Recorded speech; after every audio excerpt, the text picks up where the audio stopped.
your daily dose of sports and fun. This is the Morning Drive Podcast from Double T 97.3, presented by Cantex Roofing and Construction. I'm Mike Hebert, owner of Cantex Roofing and Construction. Every day is game day, and we'll get it right when it comes to your roofing, construction, windows, and mirrors. Call Cantex Roofing and Construction today. Together, we are one serving you.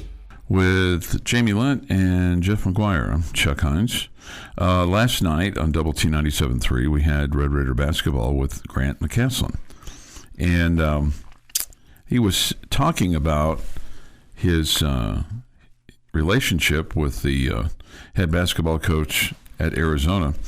And it was fascinating, Jamie. And I'm always, I'm a curious guy. And I'm always fascinated with people's story in terms of how they got started, and then where they end up. Because generally speaking, we all have some times where it wasn't the best of times, but it maybe, as you look back at it, turns out it was among the best of times where, you were, struggling to make ends meet. You're trying to find yourself in your career or job, spouse, et cetera, et cetera, et cetera. So Coach McCaslin was talking about his post Texas Tech career the first time he was here when he was director of operations under James Dickey. And he said that he ended up in a small school, I believe in Colorado, and he wasn't coaching basketball. He was like a volunteer. And his job was to be the director of a residence hall, okay? And he's talking about basically this residence hall was full of egg students, and he goes, they'd leave at 5 o'clock in the morning, 5:30 in the morning, come get back in at 2 o'clock in the morning. He goes, I don't know what they did all night or all day. He goes, I admired how hard they worked and their tenacity and their effort and everything along those lines. Well, along that same trail, he met Tommy Lloyd, who is the head basketball coach now at Arizona. And Coach Lloyd at that point in time was the third assistant for Gonzaga. He was like, he's barely being paid like Coach McCaslin. And he said later on, he goes, this is how good a friend he is. He goes, we wound up in Nigeria for a basketball event, and we're at the house of the head of the Nigerian basketball, people. And he said they bring out this bowl of rice for us to eat. And he goes, I'm not a big fish guy. He goes, I like salmon and I like something else. He goes, but this fish head kind of popped up out of the rice. And he's like, and of course, when you're at somebody's house like that in a foreign country, you're trying not to, you don't want to be disrespectful. Be disrespectful. Thank you. That's exactly the word I was looking for, but I couldn't find it. And he said that Tommy Lloyd grabbed his bowl and ate it for him so that it wouldn't look like he wasn't, being unappreciative. But anyway, I just love those. And I think, you see this in football, you see it in basketball, you see it in baseball, you see it in life all over. But I just love when you're young and hungry and you're trying to figure it out. And he goes, then they became, assistants and kind of moved up through the ranks, and now the rest is history. And Tommy Lloyd's got a very good basketball team coming in here, and he'll take on a very good basketball team in Texas Tech. And man, what you're hoping for tomorrow is probably a little bit better defense than what you put on against Iowa State, and then finish. Finish. You finished against K-State. It wasn't the most pristine of games. It was, it was ugly at the end, but you found a way to win. And so you're kind of looking for a little bit of both, I think, tomorrow, aren't you?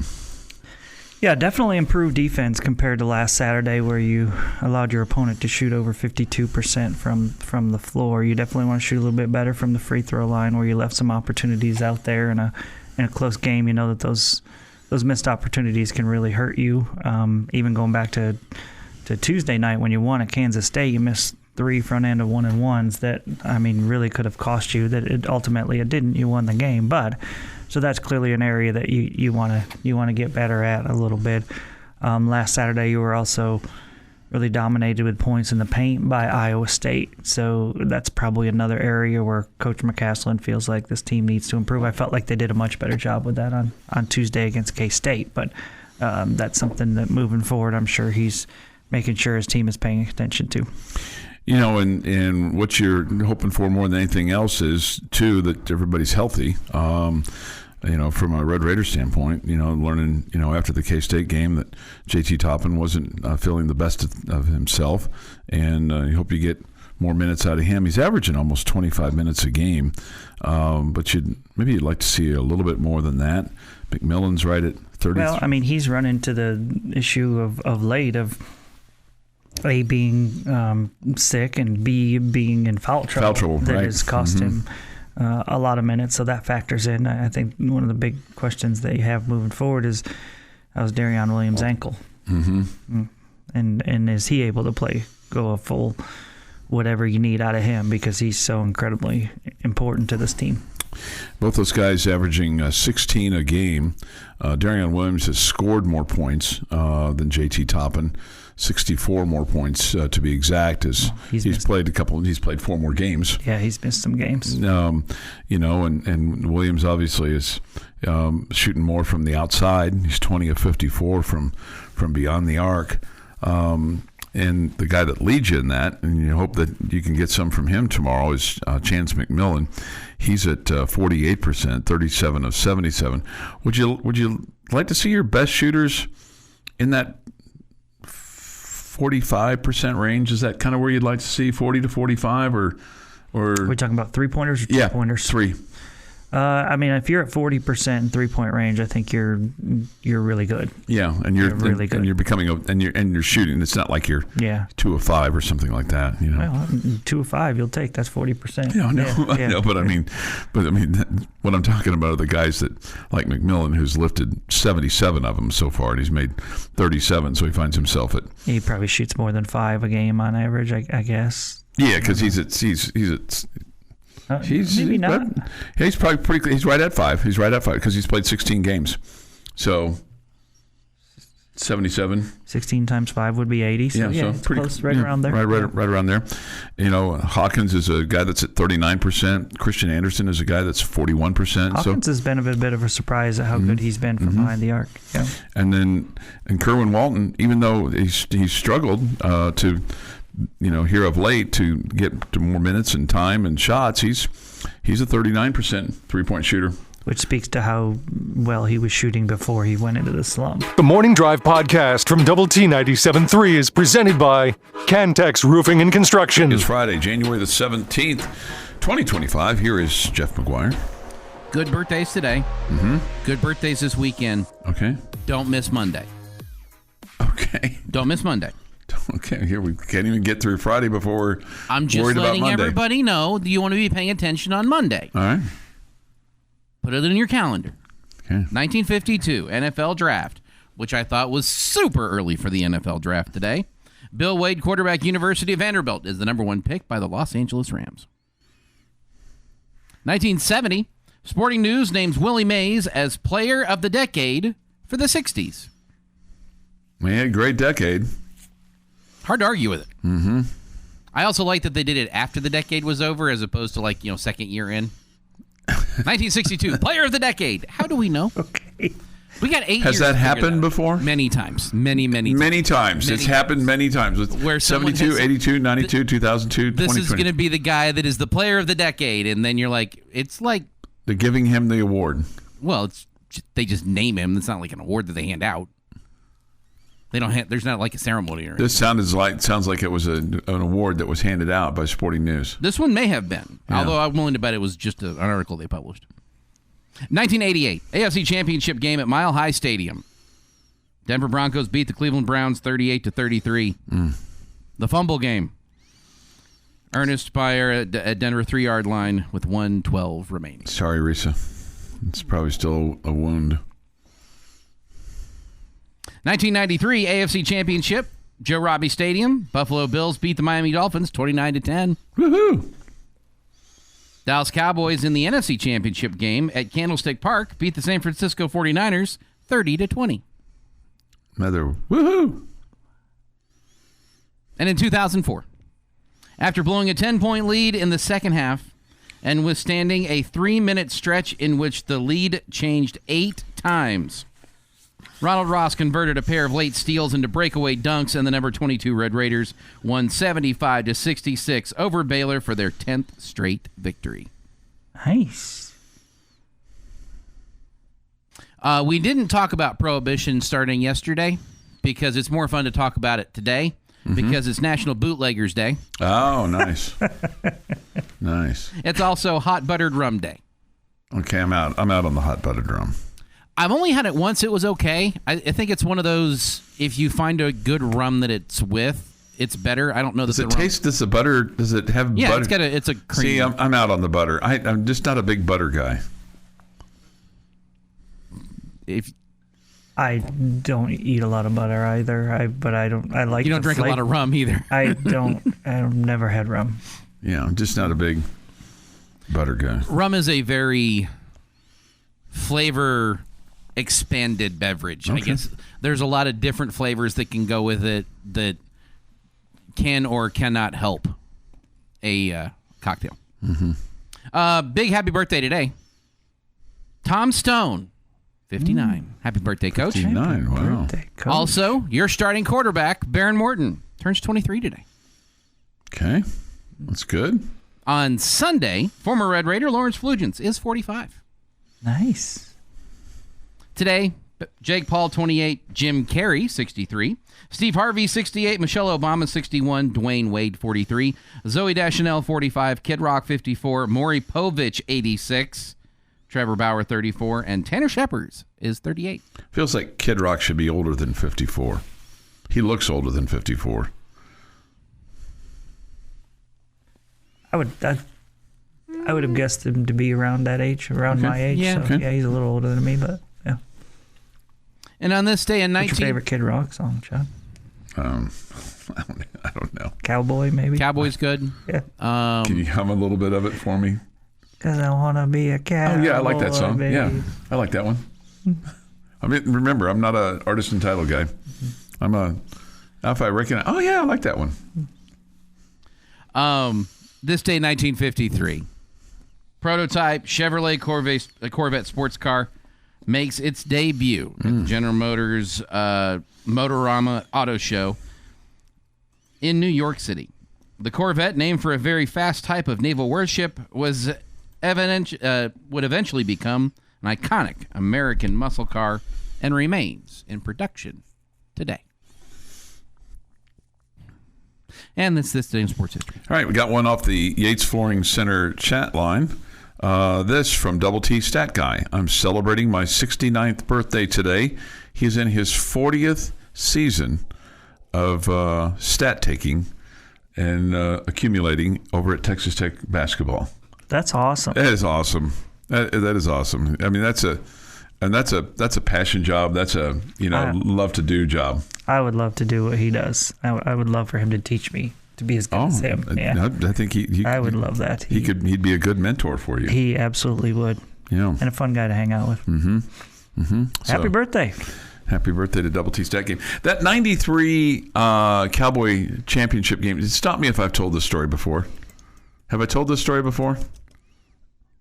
You're going to need to start telling you for me to know which story you're talking about. Okay. So in 93, the mayor of San Francisco and the mayor of Dallas were betting a case of wine, Texas wine versus California wine, on this NFC Championship game. Okay? And so, obviously, there's major winemakers here in Lubbock. And so I called the mayor's office in Dallas and said, after I talked to the Llano Estacado people here, and I said, how about we provide the wine and for the case of wine for the mayor of Dallas? I called the mayor of Dallas's office, and they agreed that would be great, that Llano Estacado could provide the wine. And we had a guy on the air in the morning show, and I said, he'll personally deliver the wine to the mayor of San Francisco. And so then I called Southwest Airlines and I said, would you guys be in agreement to do this and give us a ticket to send our guy from Lubbock to San Francisco And they said, well, what if the Cowboys win? I go, well, we're going to be gracious winners and gracious losers. Regardless of the outcome of the game, we'll provide a case of wine to the mayor of San Francisco. And they loved it. They thought it was a great idea. And so before the game even started, we had our guy on a plane to San Francisco, and he took a case of wine and delivered it on the air to the mayor of San Francisco after the Cowboys beat the San Francisco 49ers. And that was in 1993. And it turned out to be a fun little deal. But I thought it was great. It was a lot of fun, and it was just kind of one of those fun things.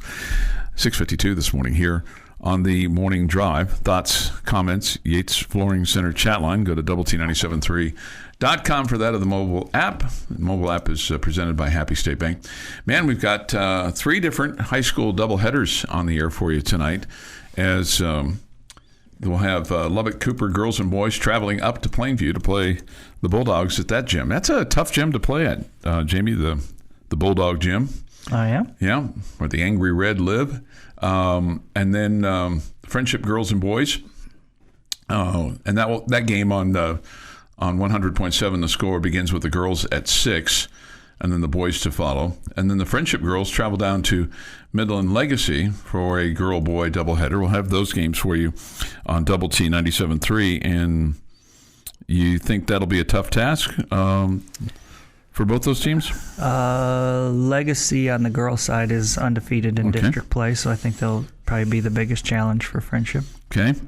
And so the boys will play there as well. And then the Liberty Patriots, the girls and boys, will play at Big Spring tonight, and we'll have those games for you on 93.1 Yes FM. Coverage at 6:15 for the girls game, and then the boys to follow. Again, that's at 93.1 Yes FM. So 3 doubleheaders tonight involving our high school schools, and look forward to good outcomes on the road. Road Warriors, everybody travel safe. The Morning Drive podcast from Double T 97.3 is presented by Cantex Roofing and Construction. Jamie Lent and Jeff McGuire. I'm Chuck Heinz. Those baseball words kind of start to get your adrenaline going a little bit, or does it need any adrenaline going? Already in full tilt. Full tilt. Bob Uecker's dying did not help. Okay. Yeah, You're there. I feel like once we hit the new year, I know there's plenty of work to be done, and so yeah. Snowball's rolling right now for you. I'm dialed in. I'm ready to go. I could you do call a game the Red today? Raiders and Tar Heels in 5 minutes. Oh, you could? Okay. Yeah. Okay, well it's good. My sheets are ready. Okay. Everything's ready. Let's go. Let's go. Get Coach Tadlock on the phone and get him on the plane, and I'm be sure ready to he go. would say he's got some things to get figured out. Jamie's a little further ahead than we are. We actually do the work on the field, and Jamie's got the pens in his hands, and he can write down all the stuff that he wants to do. But we got a lot of catching and hitting and pitching. I'll bet his comment would be much more along the line. I'd love to see what Jamie's lineup's going to be, because we're still trying to figure out who's going to hit leadoff. I don't think he would love to see my lineup. But I think he's more along the lines of what Chuck said. Jamie can have his pens ready and be all ready, but we got some things to figure out over here. Yeah. We're still fact finding. Yeah. Is what we're doing. Do they ever ask you your opinion on things? Not even like dinner or anything. like which place we want to go to for lunch. You should throw BP, or what color jerseys we should wear that day. I don't think they've ever asked my opinion on it. Do you ever give them a stat or anything like that? Should I feel offended? No. Do you ever give them like a key stat or anything to look for? They ever have those conversations? Oh, I've brought up stats before that he's Coach Tadlock is. I can remember one year in Omaha, like the third time that we went, mentioning that they had 10 unearned runs allowed in their first 2 trips to Omaha, and the question was something about how big is defense when you get here. You guys have really struggled defensively in Omaha the first 2 trips. He's like, didn't know that. Thanks for bringing that up.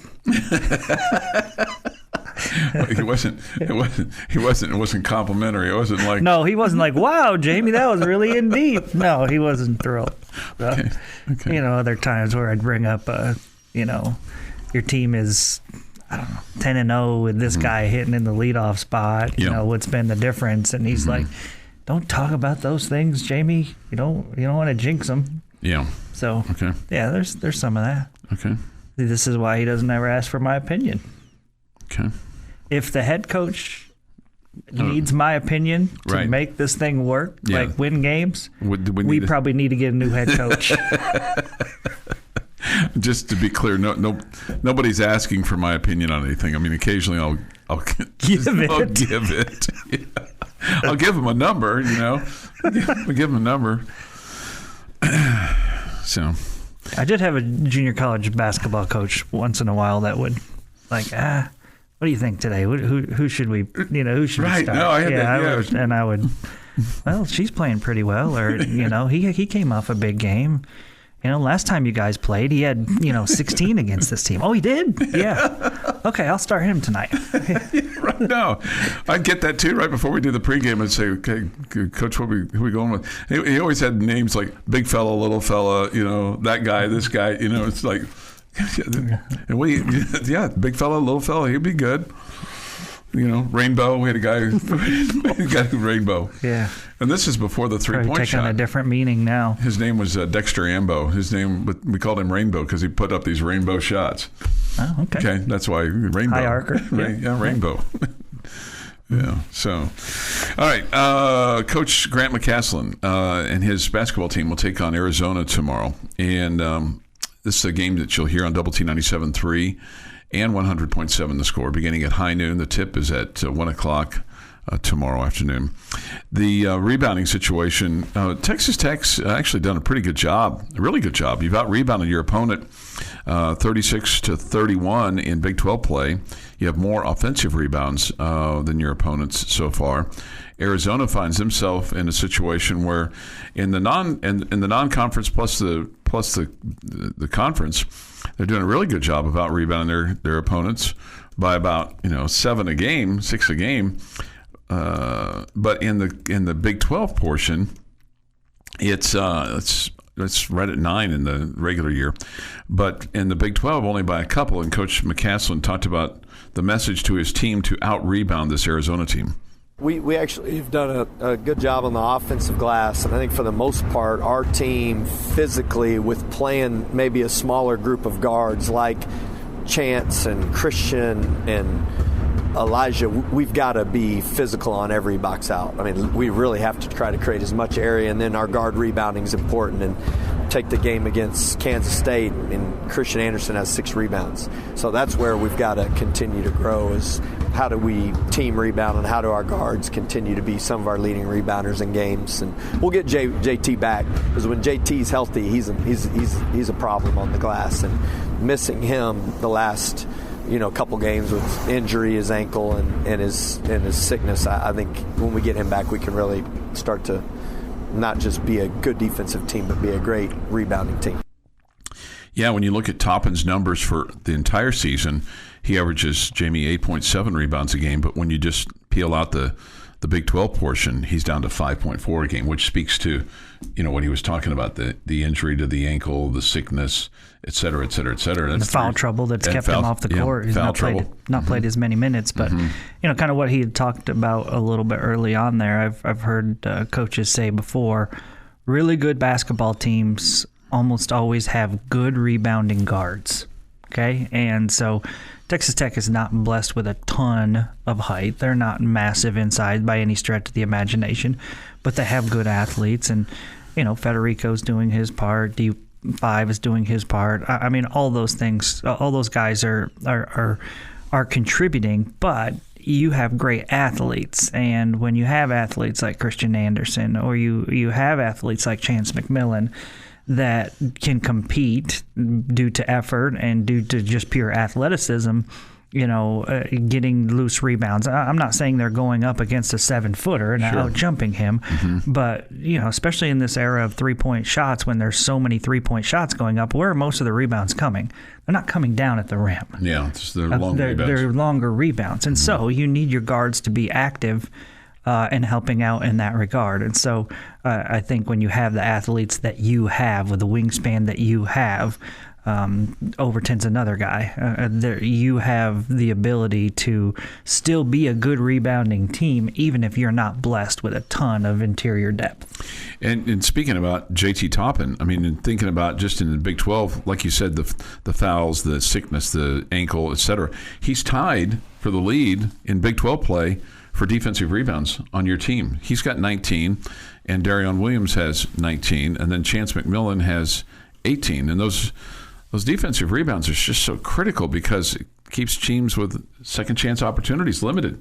And a lot of times you talk a lot about the second chance points and the offensive rebounds. Well, those are important if you're not making shots, but man, keeping the other team from making shots helps you as well, and that helps you obviously win games. Tech and Arizona tomorrow. Tip at 1 o'clock. Coverage at noon here on Double T 97.3. Jamie's question of the day is next. This is the Morning Drive Podcast from Double T 97.3, presented by Cantex Roofing and Construction. Jamie's question of the day on Double T 97.3 is brought to you by Connecticut of West Texas. All right, gentlemen, pull up your 2025 Red Raider football schedule. We don't know exactly what games are where in the conference season, but we know who you're playing and where you're playing. I think we're going to get to that. I think we're going to get that schedule pretty quick. Yeah, usually it comes right towards the end of this month. Yeah. So I would expect it in the next couple of weeks. And so I'll just give a refresher course for those of you out there. You have 5 road games in Big 12 play at Arizona State, at Houston, at Kansas State, at Utah, at West Virginia. You have 4 games at home: BYU, Oklahoma State, Kansas, and UCF. First thing, I just want to say, Houston, yes. It doesn't feel like there are any more gimmies. It feels like there's one in Houston that feels like, okay, yeah, all right, that you'd be pretty confident there. But the rest of them feel like tough games. Yeah, it's hard to disagree with you. Yeah, that's a tough schedule. Yeah. Anyway. Compared to last year where we were where are you going to lose? And then again, some of them, we were at this time last year, Arizona State at home, blowout, we'll win that one. Yeah, right. Okay. Well, we did win that one. But we did, but it wasn't. They turned out to be pretty good. So anyway, my question for you guys is today, you get to be the schedule makers. Okay. Okay? Oh, the schedule maker. I want you to tell me the first 3 games that you want in Big 12 play and the last 3 that you want in Big 12 play. So again, Arizona State, Houston, K-State, Utah, West Virginia on the road, BYU, OSU, KU, and UCF at home. All right, I want to go to K-State right away, as soon as we can. You get off the field against Oregon State and just head to Manhattan and play the next day. I want to play BYU early on as well. So I'm going to say BYU second, and I think going out and playing at Utah third, and then finishing up. I want to, just for selfish reasons, and I think this year I think you will play an away game Thanksgiving weekend. So your last game of the year will be an away game. I think I want that to be at West Virginia. I want Kansas to be your second to last game because they'll be beat up by then, and Oklahoma State. So I want to finish with Oklahoma State, Kansas, at West Virginia. I want to start with at K-State, home against BYU, and at Utah. What were your last 3 again? My last 3 were Oklahoma State, Kansas, at West Virginia. And we know that we'll be playing on Thanksgiving weekend? Yeah, I think you're playing on Thanksgiving weekend. You think we are, or we know that? I'm 99.9% sure. Okay. That you're playing on Thanksgiving weekend from here. From here on out. From here on out. Yeah. Okay. That there's not the oddity of the schedule. Well, I guess there could be, because I think the Big 12 championship game is going to be that first weekend in December. Mm-hmm. And so I don't know if it would ever work out that somebody would have a bye then or whatever. Yeah, I think that's the way it's going to go. And so you assume it's on the road this weekend this year since we were. Yeah, so it could be that Friday or that Saturday. Yeah. Mm-hmm. Okay. Rip the Band-Aid off. Kansas State first. West Virginia second. Let's get Rich Rod early. Let's not have him have a chance to get anything built up there. And I'm not saying he's going to, but let's punish him early. That sounds like fun. And then finish up the Kansas because I needed a home game. And you don't have a lot of those in Big 12 play. Last three: UCF, U of H, Oklahoma State. And if I could mark Oklahoma State for the last week of the last game of the year every year, whether it's home or away, sign me up for that right now. Kind of the new Bedlam, kind of a border war, kind of a better version. I like that, Jeff. I like that a lot. Okay, I'm starting with Houston. You're going to start your season with 3 home games, of which I don't think they should be all that difficult. And so I want to ease into it with a road game that I feel like is easier. Okay, so I'm going Houston right off the bat. I'm with Chuck, and then I want BYU second. I think that would bring an exciting atmosphere here to the Jones. And then my third game of the year, then I'll get to on the road at Kansas State. I want to get to that game before it gets cold. Okay, I want to finish up the season, the last game of the year. You said it's going to be on the road. So, just because it was at home this past year. Yeah, that makes sense. I want to finish the year at Arizona State. Okay? Thanksgiving weekend. That'd be fun for a lot of Red Raider fans. Mm-hmm. Before that, we'll play your last home game. The previous week will be Oklahoma State. And the one before that, I will take another home game against Kansas. So that's a tough finish, though. That's a tough finish. But again, I don't think there's a lot of gimmies on this schedule. So you guys both wanted Kansas State right off the bat. I want them, yeah. Why is that? Because they get better as the season goes on. I mean, it's just been no matter who the coach has been, I feel like that they gain momentum. They figure things out as the season gets longer, and I think your opportunity to get them and get them there is early on in the season. Was that the case this year? No, it was not the case this year. It's not the case this year, but they started on fire last year. Yeah, you're right in that it has happened many times before. Yeah, you're absolutely right. I just feel like getting them. But that wasn't the case this year. Yeah, no. I just feel like getting them early is. I just think you're going from 3 should be easy wins and non-conference play to a really tough road game to start conference action. You make a great point. That is you're going 0 to 60 in a hurry there. No, you make a great point. The Band-Aid off. That's why I want to that says just take your loss early. Yes. No. Let's try to let's try to give ourselves the best chance to win it, Jeff. And there's no ripping of anything. Jeff's like, just get it over with. Just get it over with. See, I think it's the peas and broccoli on the plate at the steak dinner. Just get it over with and get onto the dessert. So my feeling would be such a Jamie attitude. If you don't play K-State early, then play Utah early, I think, or West Virginia early, because you've got those 3 easy games, and I think playing a 4th easy game maybe sets you up for some false realities with Houston. Your daily dose of sports and fun. This is the Morning Drive Podcast from Double T 97.3, presented by Cantex Roofing and Construction. Morning Drive, some words from Bob Uecker from his Hall of Fame speech when he was inducted as the Ford Frick Award winner. And it's unfortunate the Ford Frick winner doesn't get to speak as much as they used to. They used to make that part of the ceremony, but not anymore.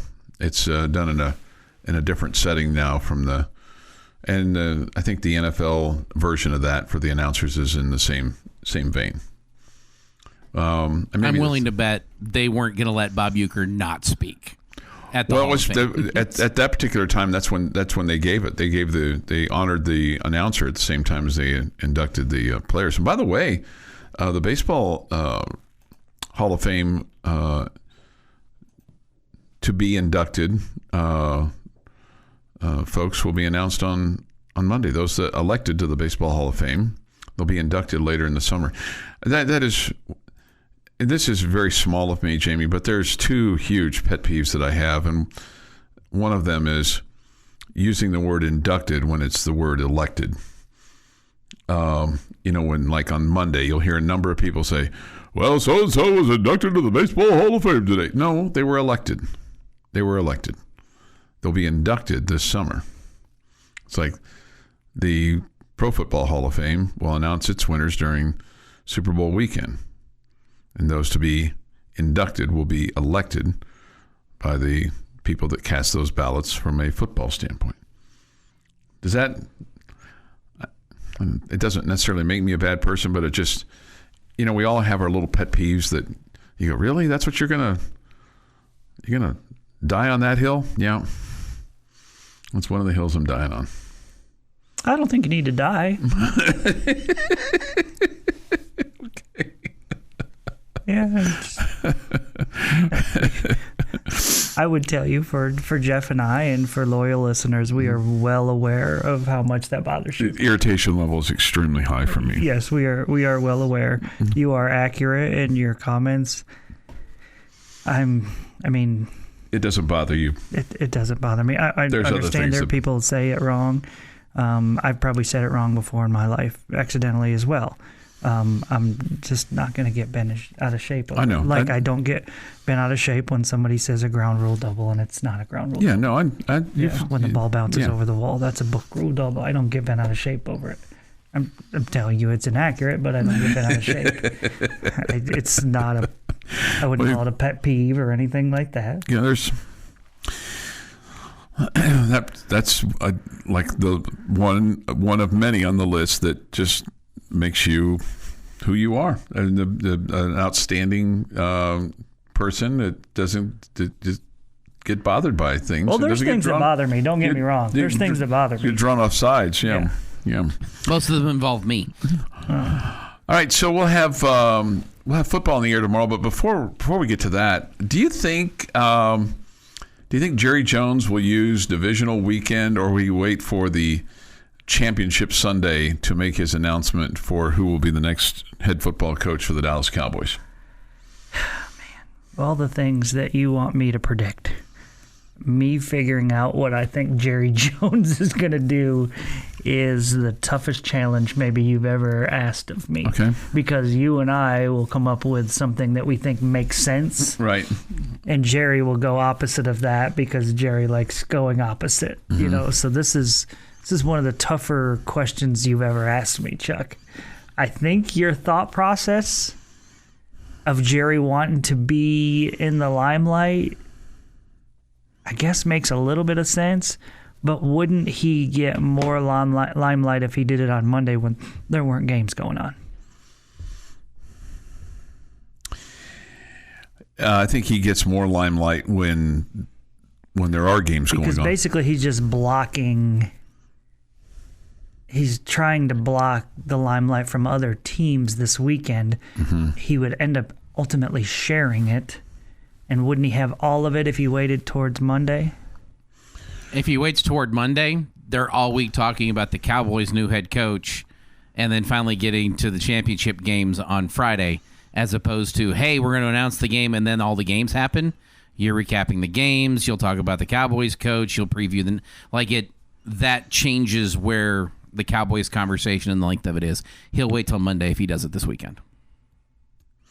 Yeah, but I think all the eyeballs this weekend will be on the pregame shows, and if he does it tomorrow, if he and Dion reach an agreement late tonight, he gets to play the whole weekend, because then you'll have today and tomorrow and Sunday up until the first game, and then we're talking about the Chiefs and Texans. And then we'll be talking about the Commanders and the Lions. Yeah, I don't think in the middle of these games they're gonna Here's a first down and 10. Well, do you know the Cowboys got Dion? That's going to be interesting about the Cowboys. Yeah, they just had a 6-yard run on first down. If they do it Monday at 10 a.m., it kills all that conversation, and you're talking about Jerry all week. Okay? So I think he's going to wait. I don't think it's going to be this weekend. Okay. So let me ask you this: do you think now that the odds-on favorite are that he's going to hire Deion Sanders? Do you think that's what we're going to get? Do you think that's the inevitable, and is that the best inevitable for the Cowboys at this point in time? I don't think that he's going to hire Deion Sanders. You do not? Neither do I. I think it's going to be Kellen Moore. Yep. Okay. I think it's going to be Deion, because I think that Deion would create it's obviously it's a splash, huge splash. I think that the upside is huge for him with Deion. Deion brings a level of passion, emotion. Plus, he's got a staff that's pretty well built. I mean, he's got a lot of NFL guys on there. Not all of them are the most models of citizens, but many teams are filled with guys that aren't the most models of citizens, what they do on the field, what the coaches do to get them prepared. And he's got an infrastructure, administratively, et cetera, that would just, I think, pick up and go with him to Dallas. It's will Jerry give up some of that control? And maybe he will.